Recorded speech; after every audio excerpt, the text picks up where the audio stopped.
Hi everyone, good afternoon. Welcome to the Star Health Sciences Complex and welcome to the Chamber of Star Health and Wellness Expo. My name is Michael Smith. I'm the Director of Strategic Initiatives here for the College of Health Sciences.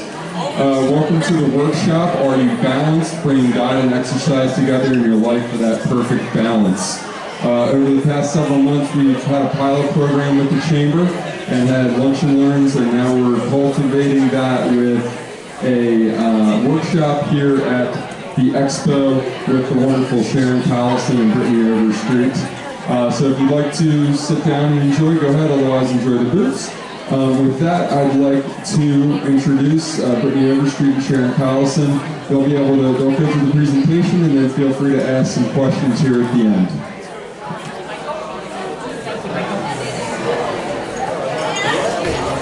Hello everybody. So who here thinks they're already well balanced? All right, let's talk about how we can help those who need help. So presentation overview, Brittany and I are going to present on today. We're going to talk about fast brain versus slow brain and what that means in terms of mindfulness. We'll talk about making healthy eating and exercise a part of your daily life, how to eat to increase energy levels and reduce sugar cravings, what is a balanced diet, is your diet balanced? And then Brittany will go into physical activity guidelines, physical activity versus physical fitness, and how to get active. So fast brain versus slow brain. Most of our behaviors run on autopilot. We don't even really think about them. So behavior change is really hard. And we need to activate our slow brain in order to allow for behavior change to occur and rewire our brain so that those changes can become habitual and part of our everyday lives. This takes a lot of practice, and the more we practice it, the more it works and just our brains get rewired and those new habits become everyday practices that enhance the health of our bodies. So the problem is, while your slow brain, we all know what's best for us, but the fast brain kind of takes over and prevents us from doing what we need to do to change and become more healthy. So how can we trigger ourselves to be mindful when we need it the most? What we need to do is change our behaviors, behavior design, and that's a method of putting our slow brain in front of our fast brain. So in order to do that, we need to slow down the fast brain by putting obstacles in its way. So for example, let's say on my way to work every day I pass Dunkin' Donuts and it's just really easy and my fast brain just goes there without me even thinking about it. We need to change that. We need to put an obstacle so that that doesn't happen anymore. So one way to do that is to change the route that you drive to work so that you don't pass the Dunkin' Donuts. And then the other part is removing the obstacles in the path of the slow brain so that it can take control. So a way to do that would be to take your breakfast with you so that there's no need to go to Dunkin' Donuts or eat before you go to work. So shift the balance to give your slow brain more power, and that takes work and it takes a conscious effort, and you need to plan in order to do that. So let's get started and talk about how we can do that. So what I'm going to talk about now is what is a balanced diet. Here's my definition of a healthy, balanced diet. My definition is a balance of nutrient-dense foods and fun foods. So I always tell my patients the 90-10% rule. If 90% of your diet is well-balanced, nutrient-dense food, there's absolutely room for that 10% of whatever you want, whether it be jelly beans or Doritos or chocolate cake or ice cream. But that balance is what's important. And what you want to do is you want to eat in a way so that you don't have cravings that result in you overdoing the fun foods. And that's what I'm going to teach you today. So everybody needs 3 well-balanced meals a day. In order to get the nutrition that your body needs, you need to have 3 well-balanced meals today. And we're going to define what that means. Can you guys all hear me? Okay? Okay. And am I yelling? Is it? Okay. That's hard for me to hear. And then I really believe that at least one snack a day is essential also for everybody, and we'll talk about that as well. I think your body needs to have food every 3 to 4 hours to keep your blood sugar level stable so that you don't get over hungry, because what happens when you're over hungry? You overeat, right. So you need to prevent that. So 3 meals a day really isn't enough to prevent those dips in blood sugar that result in intense sugar cravings and make you go to the vending machine. So we need to eat in a way to help ourselves be successful with that. Another thing that I think can be really, really helpful, and I'm curious to hear if anybody already does this, is to take 3 slow, deep breaths before every meal, just to ground you and reduce that impulsivity of just shoveling the food down. Does anybody do that already? Everybody try it tonight at dinner and see what happens. You might just find that you are able to eat less and really recognize those fullness signals more easily. You may notice that you just taste the food more and enjoy it more. It's all about mindfulness. You also want to listen to your hunger and fullness cues, and mindfulness training really helps allow for that. And of course, you want to allow for daily intake of fun foods. So I'm going to really quickly go over some just nutrition basics. Hopefully this is just a real quick overview for most of you. Food consists of macronutrients and micronutrients. So our macronutrients are protein, or carbohydrate, and fat, and that's what food is composed of. Our micronutrients that our body needs are the vitamins and minerals. So how do you know if you're getting enough of the right food so that you meet your needs for all your macronutrients and micronutrients in amounts that are required for good health? Here's a checklist. 3 to 5 fruits a day, 3 to 5 veggies a day, 8 to 10 grain servings a day, 2 to 3 meat servings a day, 3 to 4 low-fat or fat-free dairy servings a day, and 4 to 6 healthy fats a day. Most people I find are lacking in the fruit and veggie category. How many of you out here feel like you get those servings of fruits and veggies every day? 2 is not so good.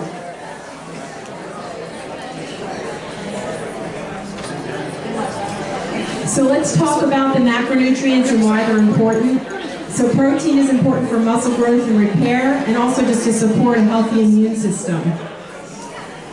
There's a lot of fad diets out there that are all about protein, protein, protein, and eliminating carbohydrates. And do they work? They do not work. But what happens is a lot of people who eliminate the carbohydrates just overdo the protein, and then they're still getting more calories than their body needs, and they're still gaining weight or not able to lose weight. So the goal is about 25 to 30 grams of protein per meal, but that's about all your body can use at one time. So any more than that essentially will be converted to body fat or burned for energy. So here's some examples of how to get 25 to 30 grams of protein. 3 to 4 ounces of meat or poultry or fish, the size of a deck of cards, meats that amount, 3 eggs and an ounce of cheese, and a cup of black beans and 2 ounces of cheese. Carbohydrates. Carbohydrates are what provide our bodies with energy. And there's also an excellent source of many vitamins and minerals, and many grain foods are enriched with vitamins and minerals that our bodies need. So choose rice, pasta, potatoes, cereals, breads with every meal, and the goal is to have at least half of those choices be whole grain choices. So we want more whole wheat pasta, brown rice, quinoa, whole wheat couscous, whole wheat bread. A good rule of thumb to follow in order to see if a grain product is whole grain, you want to look for the word whole in the first 3 ingredients. So you're not looking for the word multigrain. Multigrain can also often be very deceiving.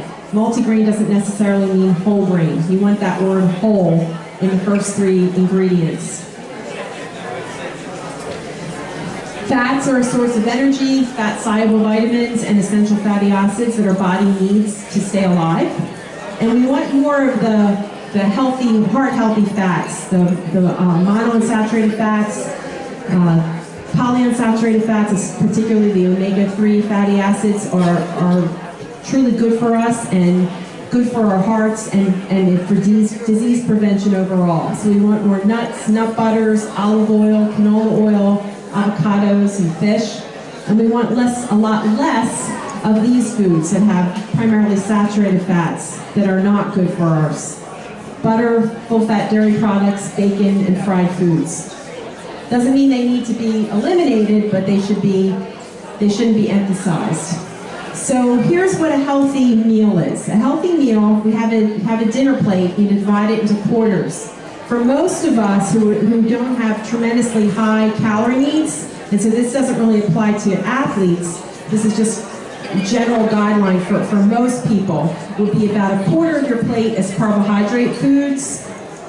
As we've talked about, a quarter of the plate is protein foods, and then half the plate as vegetables and fruits. And the vegetables should be emphasized more so than the fruits. They're lower in calorie. The more colors, the more nutrients we get. Should I eat snacks if I'm trying to lose weight? Yes. Snacks are important for everybody, whether you're trying to lose weight, gain weight, or maintain weight. Again, they keep your blood sugar levels stable, and that helps eliminate cravings, especially for sugar, and it helps your energy level stay high.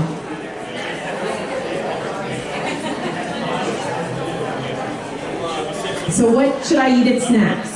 Snacks are good to have a combination of some protein along with carbohydrate foods. You want that combination that helps stabilize the blood sugar. So you want some type of fruit, grain, or vegetable. And for those who have higher calorie needs, of course the portions would be greater, and they may reach more for the grains than the fruits or vegetables, which would be for someone whose calorie needs are lower or if they're trying to lose weight. So those are some examples with that category. And then you want some protein foods, again, to just help stabilize the blood sugar. When you have carbohydrates alone without protein there, your blood sugar kind of goes up and then it crashes. So the protein helps stabilize your blood sugar, keeping it from going up as high, and it holds it steady longer so that you feel satisfied. So it's a really good idea to have a combination of these foods late afternoon when most people kind of have a dip in energy level, like now, and it helps prevent you from going home and eating before dinner. So you want that combination of the protein foods with the fruit, grain, or veggie. Can I eat fun foods even if I'm trying to lose weight? Absolutely. You really want to remember that 90-10% rule. A lot of people who go on diets are at one extreme and they avoid all these foods, and that leads them to the other extreme. And so I see people all the time who are either at a point where they don't eat any sweets or fun foods, or they're overeating them. And they're never in the middle, they're never balanced, they're at one extreme or the other. And if you're at one extreme, you're going to be at the other extreme. So you really want to try to practice eating these foods in moderation, but making them part of your daily food intake. Food is meant to be enjoyed. You're supposed to enjoy these foods, but you want to eat them mindfully and eat them in moderation. The higher your physical activity level, the more room you have for these fun foods. And speaking of physical activity, I'm going to turn this over to my colleague Brittany, and she's going to talk about how to get physically active. Thanks. Thank you, Sharon. All right, so I am the dreaded exercise physiologist, and I'm going to start this portion off by already asking a favor of everybody here. So if you are willing and able, I just want you to just stand up right where you are. You don't have to move any, just stand up. Take a nice deep breath in. Breathe out. Practice that breathing for dinner tonight. And now you can go ahead and have a seat. That's pretty easy, right? We'll come back to why I had you do that. But I'm here today to talk about how to incorporate exercise into your daily routine. We all know that exercise is good for us. We all know that we should be doing it, but somehow those 24 hours in the day seem to go by really, really fast, and a lot of times we end up not really prioritizing. And there's a number of reasons why. There's a ton of things that you do throughout your day, whether it's activities that you want to do, maybe your favorite television show when you get home and you want to relax after a long day at work, or the number of other obligations that we have, including taking care of our family, whether it's health challenges that stop us from exercising, our daily work routine, or even travel. Travel's a really big one. Now, all of these are barriers to exercise, and I bet you everyone in this atrium right now has experienced one of these. Any guesses as to what is the number one cited barrier to exercise? The number one reason why people feel that they just can't get that in? Don't have time. Did you see my PowerPoint slides already? Because you are absolutely correct. Time is the number one barrier to exercise. And this slide hits a little bit too close to home for me today, because today is definitely one of those days where it just seems like my to-do list is impossible. There's not enough time to get through the day and too many things to get done. So you're absolutely right. Time is the number one barrier to exercise. But my goal in the short time that I'm with you today is to kind of help put that into perspective a little bit, and maybe help you with some strategies on how we can actually get just a little bit of physical activity in our day. So, like I said, we all know that exercise is good for us. It's been beaten into our heads since we were in grade school and gym class, and whether it's mental, psychological, physiological, I could sit here all day, probably all semester, and just talk about the benefits of exercise. It really is that one shot done way to health, and a lot of times we refer to exercise as medicine, because it hits a whole bunch of different diseases. We can increase our physical fitness, we can work on improving diabetes, cardiovascular disease, so even some neurological diseases with exercise, whereas you have individual medicine and pills that you have to take for those as well. So exercise really is that one-stop shop. However, hopefully, I am guaranteeing you that some people in this room, and probably the ones that are laughing, because this is, again, a little too close to home, right? So we have these good intentions, we have these goals, especially around January, right? When everyone's getting ready to do their New Year's goals. But this is what it looks like, usually especially around this time of year, when school's out, schedules get a little bit busier, they change on us, and we have to revamp our schedule. If this is how you feel, or if this is your reality, don't worry, you are not alone. In fact, only about 50% of US adults meet the national recommended physical activity levels. So the majority of us are in that category where we have those good intentions, but we always don't put that into action all the time. What are the national physical activity level recommendations? I'm very glad you asked, because I've got them right here for you. It is recommended that all U.S. adults obtain at least 150 minutes, this is that number right here, 150 minutes of moderate intensity activities each week. Moderate intensity activities are those that get your heart rate up and running, maybe put a little bit shortness of breath, but nothing too severe. It could be gardening, it could be walking, it could be taking your dog out, anything like that. If you want to cut down on your time, if time is truly of the essence, you can actually increase the intensity of your exercise and still meet these recommendations.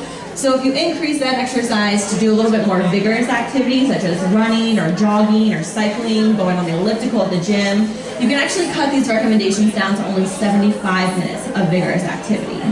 We can also do a combination of the two, so it doesn't always have to be one, doesn't always have to be the other. We have a little bit of freedom, which makes it kind of fun. In addition to our aerobic activities, we should make sure that we don't forget the other part. We want to make sure that we're including some strengthening activities such as weightlifting or plyometrics, as well as flexibility. So muscular strengthening should be done at least 2 days a week, and our flexibility, because it really doesn't pose too much of a risk for us, should be done almost every day of the week, if not every day of the week. So those are the guidelines that we're referring to. So most Americans don't meet these recommendations, that 150 minutes of moderate intensity. That's the one I'm going to stick with, because moderate intensity is very easy to obtain. Now, an even scarier statistic is outside of that 50%, 20% of US adults report no physical activity during their leisure time. So what do I mean by this? When I say leisure time activities, I'm thinking about taking the dog for a walk, or going for a hike on the weekends, or maybe walking through the park. 20% of adults don't do anything in their spare time. Now, if we're not being physically active, what does that mean? What are we doing in our spare time? You're being sedentary, absolutely. And, just to kind of put this in perspective, 1 in 5 adults, it's 1 in 5 adults don't do anything in their spare time. So I could stand up in front of you today, probably again would take a whole nother semester, to talk to you about the dangers of sedentary behavior. This is a very hot topic in the news, very hot topic in our field right now. And many of you might have even heard that actually sedentary behavior is kind of like the new smoking. It's really, really dangerous. And so one of the things I'm going to talk to you today is whether or not you can fit in a whole 30 minutes of exercise, or maybe even 10 minutes of walking. Breaking up this sedentary behavior is going to become even more important than necessarily getting some of that structured activity in. The unfortunate thing about our environment and our society right now is that the majority of the things that we participate in on a daily basis include sedentary behavior. So whether it's our social outings with friends, we're usually sitting around catching up, whether it's work. Anyone in here have a highly active job? 2. Yep, so majority of us sit in front of our desk today, just like I did this week making this presentation. And lines. How many lines do we have to wait in, whether it's on the phone we're waiting, whether it's at a place that we're waiting, as well as some of the other things. So our commutes, our other objectives, so we actually, our built environment has just become more naturally less physically active, as well as the activities that we want to do. And you'll notice that my slides keep having TV. And there's a reason for this. Not only did I do my dissertation on television viewing and exercise, but television is actually the #1 leisure time activity. It's the #1 participated activity that we do when we have that choice not to work, not to sleep, just to have some free time. Here's another pop quiz. Any idea how, on average, how many hours adults spend in front of the TV? A day. 4, 5, any other guesses? 5.2. 5.2 hours per day. And I know your first thought is absolutely not me, I don't watch that much TV. I encourage you to look at your daily and your weekly TV habits. I'm guilty of it, and especially with all these trends and binge watching and Netflix. Netflix has hurt me a lot, but that it is actually very surprising when you track how much television you watch. It gets a little scary. So we're not talking about removing that television. You still get to watch your favorite show. You still get to catch up with your friends, but we're going to find some ways to get a little creative with that designated time. So 5 hours out of your day spent sitting watching TV. That's a lot of time. But then we go back to, why can't we exercise? We can't exercise because we don't have any time, right? Right? It's a little conundrum right here. Exactly. So we're back to this issue, balance. How do we balance exercise? Where do we find the time to do this? And we also have to be mindful of our time, because again, it is the issue. We are very, very busy people, and our society is only more demanding every day, every single day.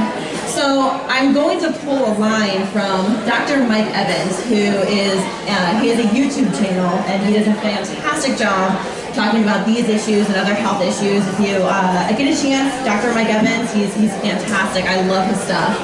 But he proposes this question, and I've never thought about exercise this way. And he asked the question, if you don't have enough time to exercise, do you think that you could just limit your sedentary behavior to 23 and a half hours each day?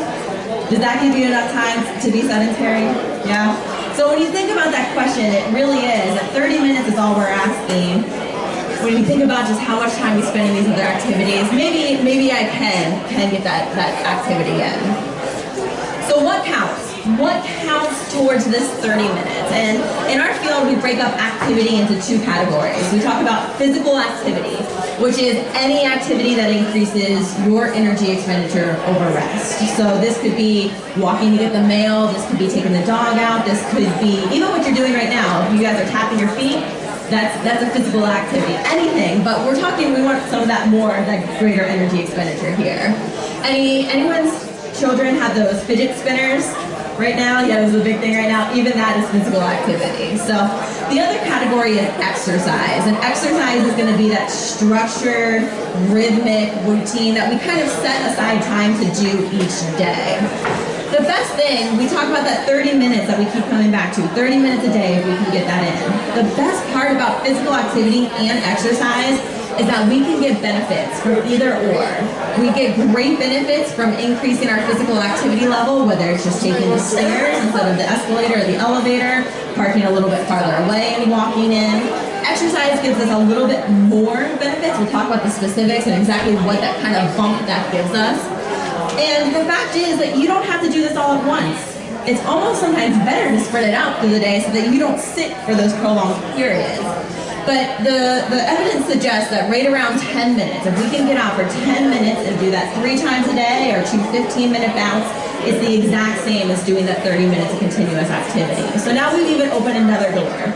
If we don't have a full 30-minute chunk of time to get out and get active, that's all right. We can do some in the morning, some in the afternoon, some in the evening. I live by this. Today I knew I was not going to have a chance to exercise. My schedule was just too crazy. So I took a walk this morning when I got in around the building. I took one at lunch, and I took one right before I came in here. So very easy, just ways to kind of think about doing this in a little bit different way. Hopefully reduce some of those barriers. Now the extra benefit that exercise gives us is this thing called fitness. And when we think of fitness, the first thing that probably came to your mind was an athlete, right? Thinking about fitness, why would I want to be fit, man? That's a lot of work. And so I'm here to tell you that fitness is not for athletes, not just for athletes. Yes, they have incredible levels of fitness, but it's for each and every one of us, and it's so important. And when we define physical fitness, we're really talking about how easy is it for you to do the activities that you want to do each day. When you want to walk up that flight of stairs in your house, are you really out of breath when you get to the top? Or are you kind of out of breath when you get to the top? Or are you not out of breath at all? The more fit we are, the better we are at doing some of those activities. Not only just the high intensity activities, but those moderate and low intensity activities as well. So physical fitness is very important. And the question came, again, when we think about fitness, we think about athletes, but why should you worry about being fit? Again, we can sit here and lecture about why to exercise, why to eat well, and why to make sure that some of our other not so healthy habits are done in moderation or not at all. But when it comes to fitness, fitness is so important because not only is it going to affect our ability to do those activities, but it's also going to influence our risk for all-cause mortality. It's going to, the lower fit we are, the lower fitness level we have, the greater risk we are for all-cause mortality. And so when we look at fitness, we usually look at this number right, or this variable right here called VO2 max. This is oxygen consumption. So this is telling us how good your body is at bringing in oxygen and using it at the muscle to do activities. The higher the number, the better, the more fit you are. The lower the number, the least fit you are. And so we look at this and you can see, again, our numbers are over here. Usually the average person is right around somewhere in the 30s, mid to low 30s. But if we can increase this number, we can see huge benefits. And we're not talking huge increases. In fact, if you increase your fitness level 3.5 milliliters per kilogram per minute, which is the unit that this VO2 max is in, then you can get a 7 to 17% reduction in that all-cause mortality risk. That is a huge, if you're telling me that I can almost reduce my risk for mortality by 20% by becoming just a little bit more active, that's a pretty big selling point for me at least. So a little bit of increase when we're talking about 3.5%. If you are active 3 to 5 times a week for that 30 minutes, going from where you are now and increasing a little bit, you should be able to obtain that increase very easily. So not very hard to get to that increase. Now there's some numbers that we want to make sure that we avoid, and there's some numbers that we should be working towards when it comes to our fitness. I'm sorry if you can't see that well. 17.5 is the danger zone. We want to stay away from 17.5 when it comes to our fitness, because that's what we call our frailty threshold. This is when, if we drop below 17.5, it becomes very hard for us to do those activities of daily living. It's going to become hard for us to walk around, to stand up, to get around independently. And at this point, we usually see individuals needing a lot of assistance. The number that we should be shooting for, again, we don't have to be athletes to get these benefits. We don't have to be all the way up here in the 70s, but we should be shooting somewhere above 35. 35, we are going to see all of those cardiovascular, metabolic, and other benefits going in somewhere between these two numbers, 17.5 and 35. One of the things, so this is actually a study from Ball State University, and what they did is they looked at if you are in your 80s and exercise your entire life, you never stop, and this is again just moderate intensity, some high intensity, nothing crazy, but if you sustain regular exercise throughout your life, by the time you're 80 years old, you are almost as fit as the average 20 to 30 year old. It's pretty impressive. You can be almost as fit as the average 20 to 30 year old. However, individuals that discontinued exercise, they got really, really close to that independence growth. So again, a little bit of exercise gives us huge benefits. If there's anything else you can take away from today, it would be that. These graphs that I'm about to show you say the exact same story. It's a little bit, there's a lot going on, but essentially individuals that have low fitness over here versus individuals that have high fitness, your risk for mortality goes down the more fit you are. And actually it's the individuals that we see that are sedentary, so that 20% that's not participating in any physical activity, that start being active, we get the greatest benefits there. So going from something to nothing, or from nothing to something, is the best. And the greatest news is this is an independent risk factor. So you see the same exact trends and those benefits, even if you have other factors going on. Even if you have pulmonary disease, diabetes, if you smoke, if you're obese, or if you have high cholesterol, everyone can get these benefits. It's not only going to be your healthy young individuals that are seeing these changes. Again, if you notice, the dark bars indicate individuals with low fitness, the blue bars are going to be individuals with moderate fitness, and the light bars are going to be individuals with high fitness. So they get the biggest benefits the more fit you are. So my take-home points for you today include, number one, just get active. Doesn't matter if you were going to go start your regular exercise routine today, or if you just make one conscious choice, going back to that slow variant and really trying to make a conscious effort at one point during your day to be more active. So take the stairs once, or park one spot farther away than you would have when you're instead of circling around that parking lot for a few minutes. Some other suggestions that the American Heart Association has is to take some wall walks, maybe get out if the weather's not too nice, get active during the TV time. I heard that was something, one of the suggestions. There's a study done at the University of Tennessee that actually showed that individuals that did stepping in place during TV commercials, so not even during the TV, but during their TV show, but during the commercials for 90 minutes, just 90 minutes worth of TV watching, they stepped in place during the commercials, had the exact same health benefits that an individual who sat outside to walk for 30 minutes continuously did. So you can do it. You can break it up in those bouts. It doesn't have to be a whole lot. And you're already there, right? You don't even have to put on shoes to do that. You can do that right in your comfort of your own home. Walking the dog or just doing anything to really promote physical activity. Then the question becomes, how active is active? Everybody here has probably heard of that 10,000 per day step goal and probably wondered, where did that come from, right? Why 10,000? 10,000 has been shown to provide those benefits that we've been talking about. So it's going to help with that cardioprotective atmosphere, it's going to help with quality of life, and it's going to help those energy levels. So 10,000 is what we consider to be active. And then break up the sedentary behavior. So that's the reason why I had you stand up, and I'm actually going to have you stand up again if you don't mind. And just think about, again, making this conscious effort. You guys can go ahead and sit down. That's all it takes. It's all it takes. You don't need to step in place.